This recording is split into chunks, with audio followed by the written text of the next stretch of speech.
भक्तजनों, माताओं, बहनों, सादर जय श्री कृष्ण। हमारे YouTube चैनल में आप सभी का बहुत बहुत स्वागत है। मैं हूं आपके साथ आचार्य धर्मेंद्र शास्त्री।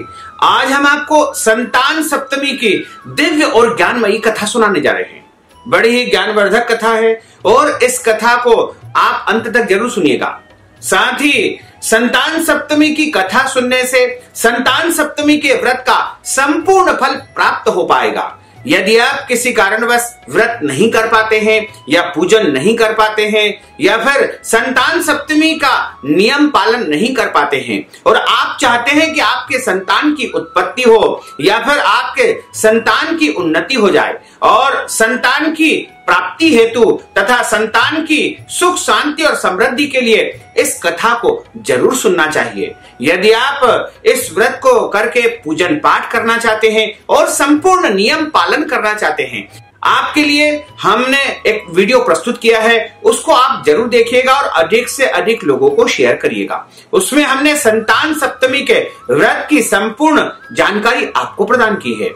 साथ ही कथा का श्रवण ब्राह्मण के मुखार बिंद से ही करना चाहिए, क्योंकि ब्राह्मण के मुख में जो है ब्रह्मा का वास बताया गया है। इसलिए कथा का श्रवण हमेशा हमेशा ब्राह्मण के मुखार बिंद से ही करना चाहिए। यदि आप संतान सप्तमी की कथा ब्राह्मण के मुखार बिंद से करेंगे तो ही आपको संपूर्ण फल प्राप्त हो पाएगा। तथा कथा सुनने के बाद ब्राह्मण को कुछ न कुछ दक्षिणा अवश्य करना चाहिए, दान पुण्य अवश्य करना चाहिए।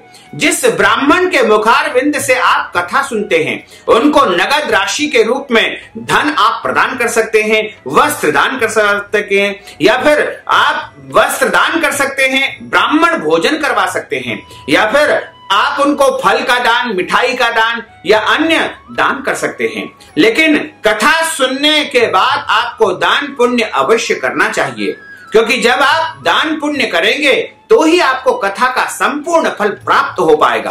तो यदि आप संतान सप्तमी की कथा सुनने के पश्चात हमको नगद राशि के रूप में दान दक्षिणा कुछ भी प्रदान करना चाहते हैं या फिर ब्राह्मण भोजन के निमित्त आप दान पुण्य करना चाहते हैं या आप ब्राह्मणों को भोजन करवाना चाहते हैं, तो आप हमें पेटीएम के माध्यम से, गूगल पे के माध्यम से या फिर फोन पे के माध्यम से या सीधे सीधे हमारे अकाउंट में आप अपनी ओर से अपनी श्रद्धा के अनुसार, अपनी भावना के अनुसार, अपनी भक्ति के अनुसार, अपनी हैसियत के अनुसार कुछ न कुछ दान अवश्य करें। क्योंकि जब आप धन का दान करेंगे तो आपका धन तो पवित्र होगा ही होगा, लेकिन आपको संतान सप्तमी की कथा सुनने का भी संपूर्ण फल प्राप्त हो और आपकी संतान की उन्नति होगी, प्रगति होगी, संतान लंबी आयु वाली होगी और गर्भवती माताओं को उत्तम संतान की प्राप्ति होगी। बुद्धिमान, गुणवान, ज्ञानवान संतान की उनको प्राप्ति हो पाएगी। तो चलिए अब हम आपको कथा सुनाने जा रहे हैं। बोलिए लक्ष्मी नारायण भगवान की जय, शंकर भगवान की जय, पार्वती माता की जय, गोपाल कृष्ण भगवान की जय। गुरुर् ब्रह्मा गुरुर्विष्णु गुरुर्देवो महेश्वरा, गुरु साक्षात् परब्रह्म तस्मै श्री गुरुवे नमः। सच्चिदानंद रूपाय विश्वोत्पत्त्यादि हेतवे तापत्रय विनाशाय श्री कृष्णाय वयं नमः। जय जय श्री राधा रमण, जय जय नवल किशोर, जय गोपी चित चोर प्रभु, जय जय माखन चोर।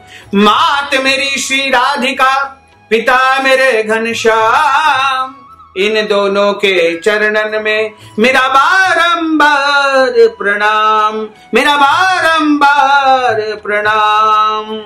बोलिए शंकर भगवान की जय, पार्वती माता की जय, श्री वृंदावन बिहारी लाल की जय, गोपाल कृष्ण भगवान की जय।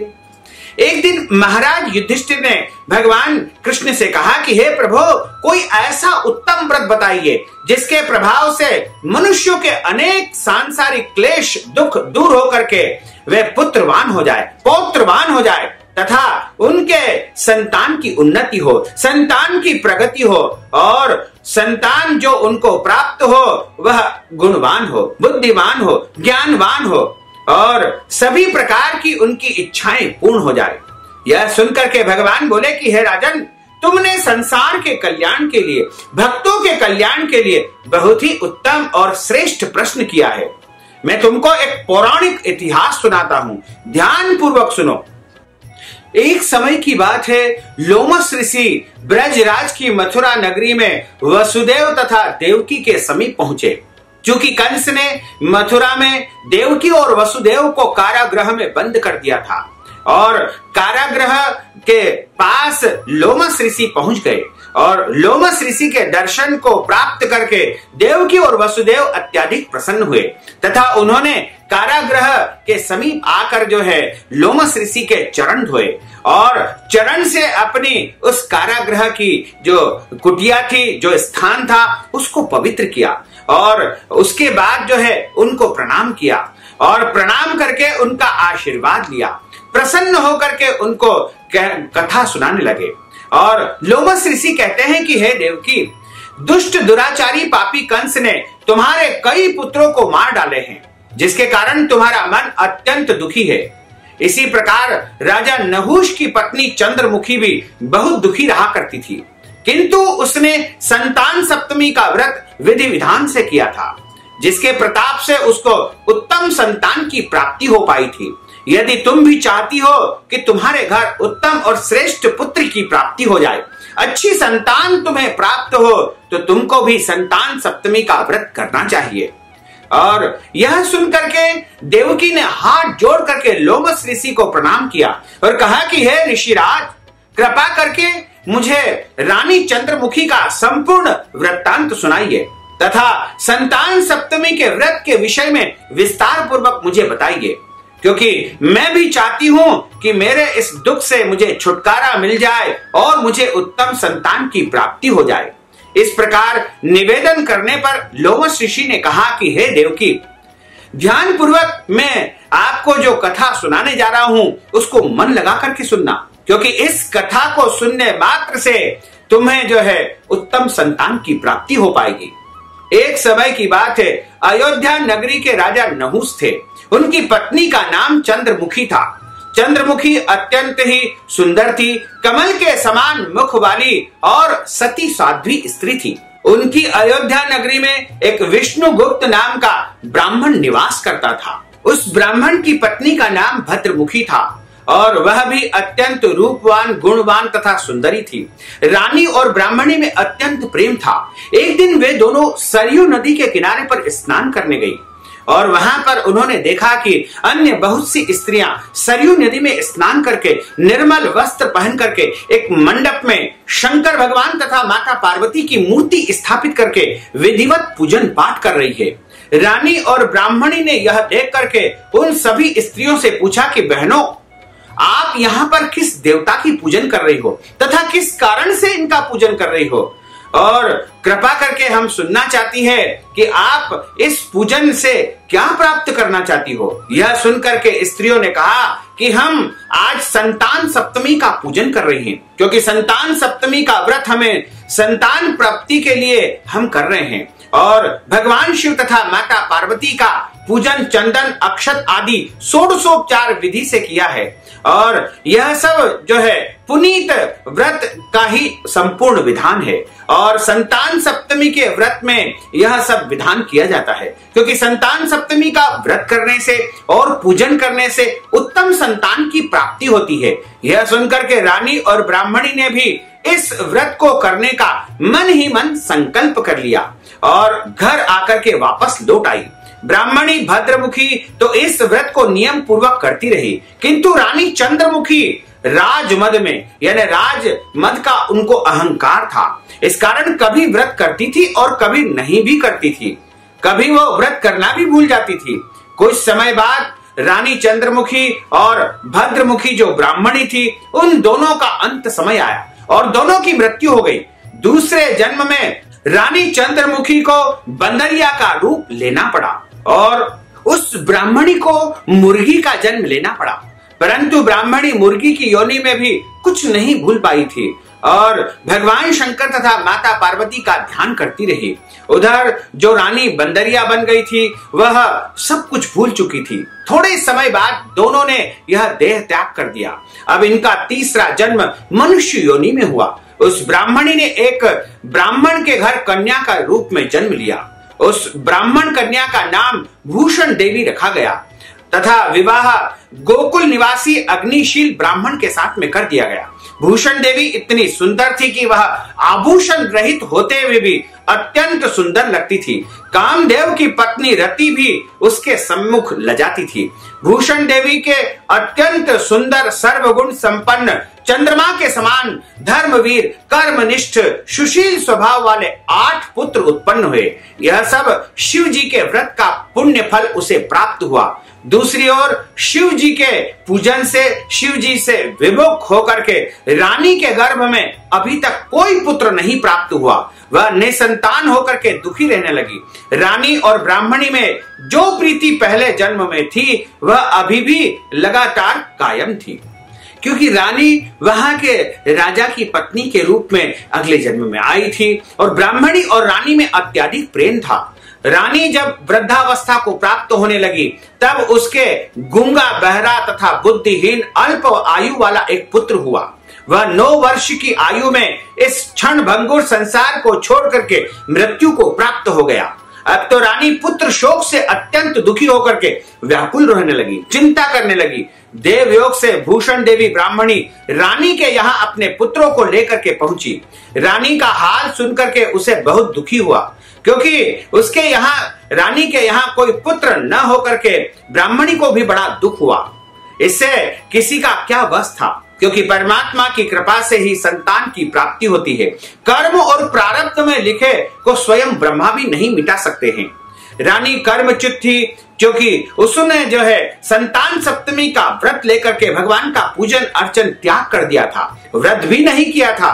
इससे उसे इस प्रकार का दुख भोगना पड़ा। इधर रानी पंडितानी के इस वैभव और 8 पुत्रों को देख करके उसके मन में ईर्ष्या होने लगी, उससे जलन करने लगी, उसके मन में पाप उत्पन्न हो गया। उस ब्राह्मणी ने रानी का संताप दूर करने के निमित्त अपने 8 पुत्र रानी के पास छोड़ दिए और विचार किया कि मेरे पुत्र जो है ऐसे हैं कि रानी अपने पुत्र इनको समझ सकती है। क्योंकि रानी बहुत दुखी होती थी और संतान उसके यहाँ नहीं थी, इसलिए संतान की उसको अभिलाषा थी, इच्छा थी। इस इच्छा से उनने अपने पुत्रों को रानी के घर छोड़ दिया।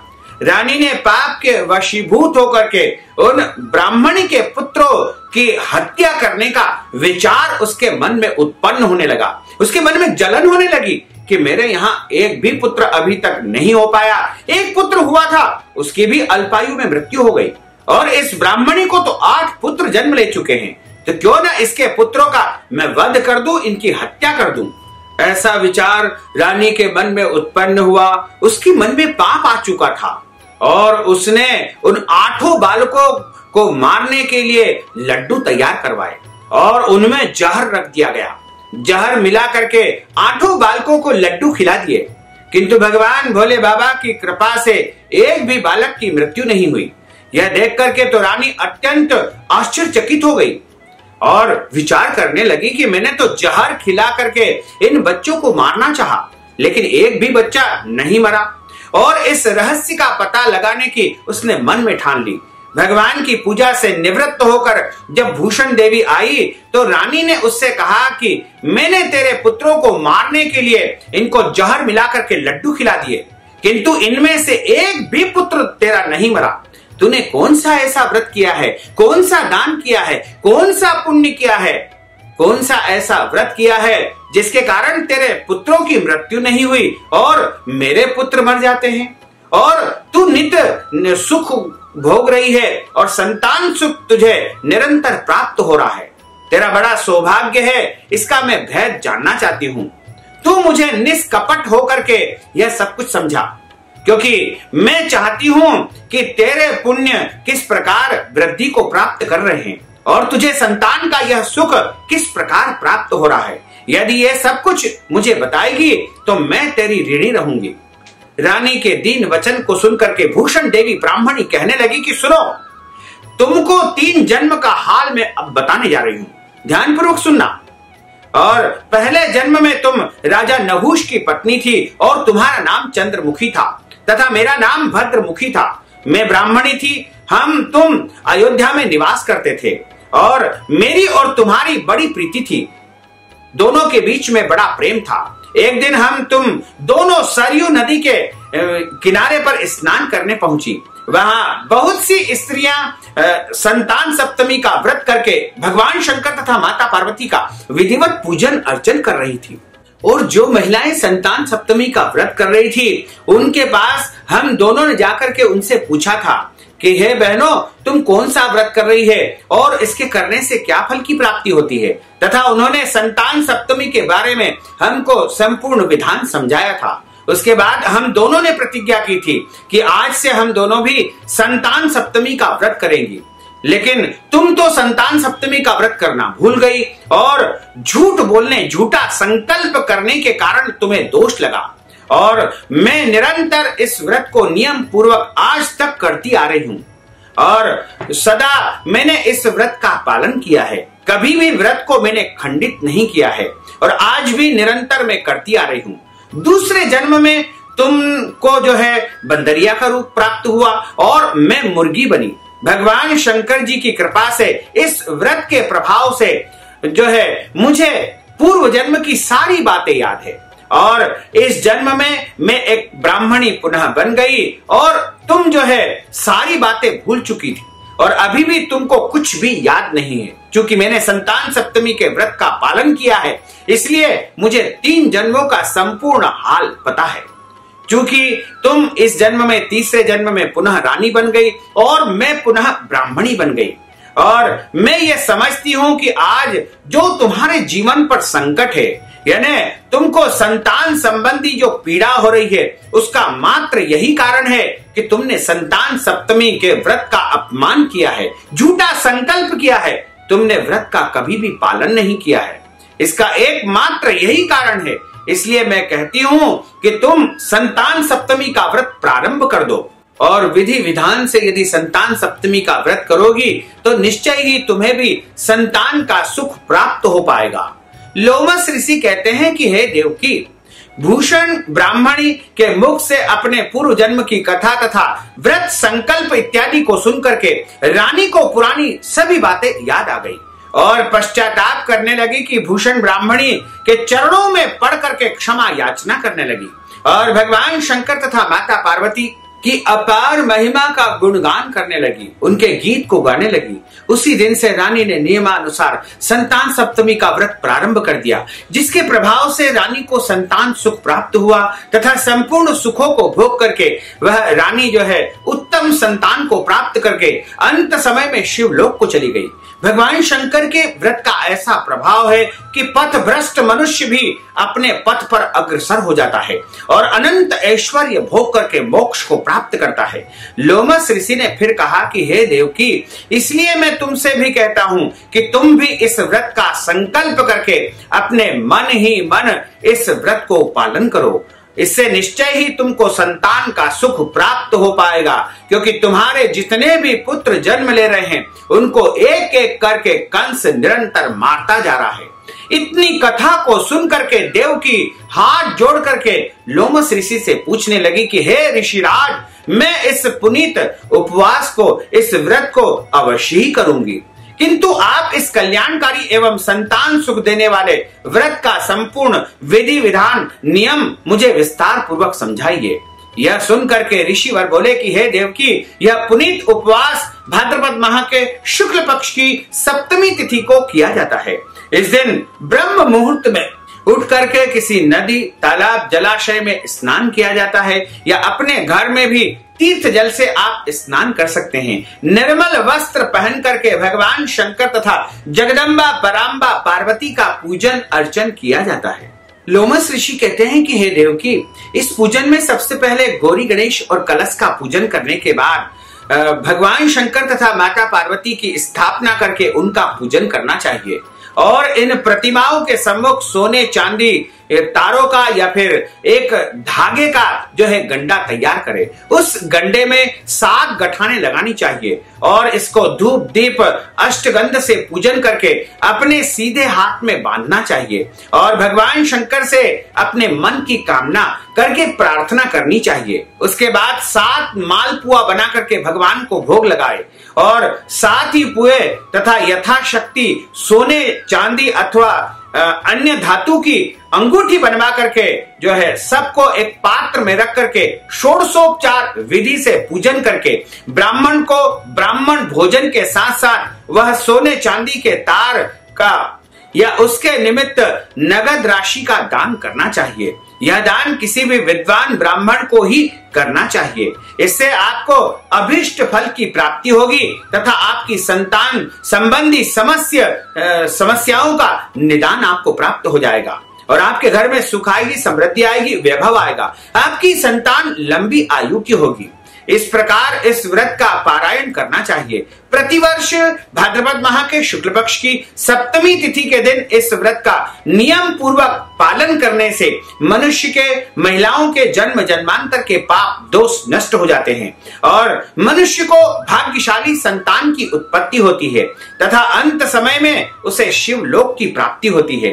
हे देवकी, मैंने तुमको संतान सप्तमी के व्रत का संपूर्ण विधि विधान विस्तार पूर्वक बताया है। अब इस व्रत को तुम पूरे नियम पूर्वक करो जिससे तुमको उत्तम संतान की प्राप्ति होगी। इतनी कथा कह करके भगवान आनंद कंद श्री कृष्ण ने धर्मावतार युधिष्ठिर से कहा कि श्री लोमस ऋषि इस प्रकार हमारी माता को शिक्षा देकर के चले गए। ऋषि के कथना अनुसार हमारी माता देवकी जी ने इस व्रत का नियमानुसार पालन किया था जिसके प्रभाव से हम उत्पन्न हुए थे।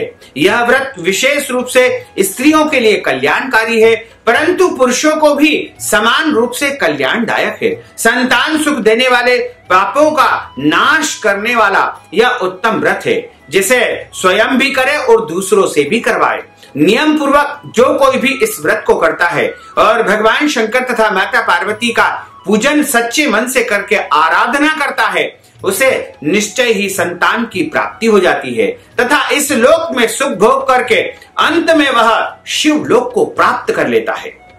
बोलिए गोपाल कृष्ण भगवान की जय, शंकर भगवान की जय, माता पार्वती की जय। अच्युतम केशवम राम नारायणम कृष्ण दामोदरम वासुदेवम हरे श्रीधरम माधवम गोपिका वल्लभम श्री जानकी नायकम श्री रामचंद्रम भजे जानकी मनोहरम सर्वलोक नायकम श्री शंकरादि सेवितम पुण्य नाम कीर्तनम श्री राम राम राम राम राम नाम तायकम रामा कृष्ण वासुदेवा भक्ति मुक्तिदायकम रामा कृष्ण वासुदेवा भक्ति मुक्तिदायकम रामा कृष्ण वासुदेवा भक्ति मुक्तिदायकम। बोलिए गोपाल कृष्ण भगवान की जय, श्री वृंदावन बिहारी लाल की जय, शंकर भगवान की जय, माता पार्वती की जय, गजानन गणपति भगवान की जय। भक्तजनों, आपने संतान सप्तमी की यह दिव्य और ज्ञानमयी कथा का श्रवण किया है। इस कथा के सुनने के बाद ब्राह्मण को दक्षिणा प्रदान अवश्य करना चाहिए। जो भी आपकी श्रद्धा है, आपकी हैसियत है, आपकी शक्ति है, उसके अनुसार आपको द्रव्य दक्षिणा ब्राह्मण को नगद राशि के रूप में प्रदान करना चाहिए तथा ब्राह्मण भोजन या वस्त्र दान के निमित्त भी द्रव्य दक्षिणा प्रदान करनी चाहिए। यदि आप हमें नगद राशि प्रदान करना चाहते हैं अपनी स्वेच्छा से, जो भी आपकी इच्छा है उसके अनुसार आप यदि धन देना चाहते हैं, नगद राशि प्रदान करना चाहते हैं, तो आप हमारे इस पेटीएम के माध्यम से या फिर फोन पे के माध्यम से, गूगल पे के माध्यम से या फिर अकाउंट नंबर के माध्यम से आप हमें नगद राशि के रूप में दक्षिणा प्रदान कर सकते हैं। साथ ही आपसे अनुरोध है कि इस ज्ञानवर्धक वीडियो को अधिक से अधिक लोगों को शेयर करिएगा, लाइक करिएगा, कमेंट करिएगा और यदि अभी तक आपने सब्सक्राइब नहीं किया तो अभी और इसी समय सब्सक्राइब अवश्य कर लीजिए। आपको और आपके पूरे परिवार को सादर जय श्री कृष्ण, सादर धन्यवाद।